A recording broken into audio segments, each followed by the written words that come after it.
Madam Chair, narinig po natin yung mga brilliant legal minds sa mga miyembro ng Committee on Justice. At narinig po natin yung magkabilang panig.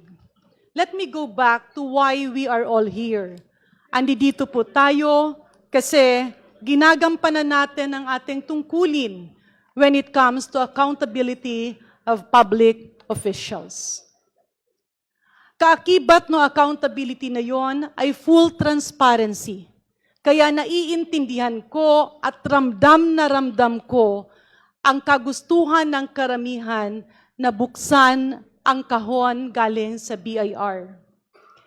Subalit, nung andito ang BIR, napakaklaro din na sinabi nila na tali ang kanilang mga kamay, gusto man nila subalit may mga batas na kailangan nilang gampanan.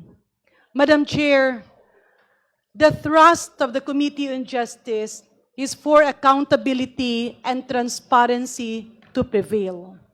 However, hindi pa po tayo ang korte. We are not the impeachment court.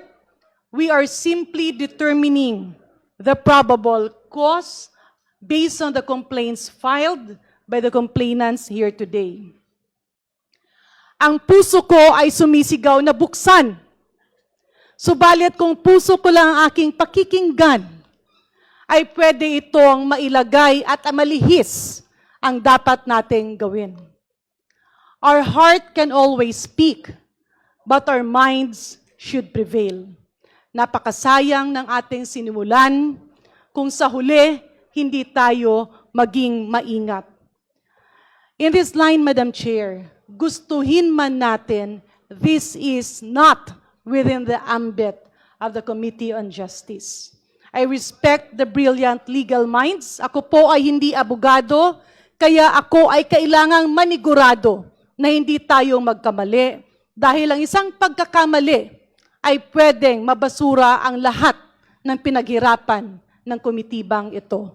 Maraming salamat, Madam Chair.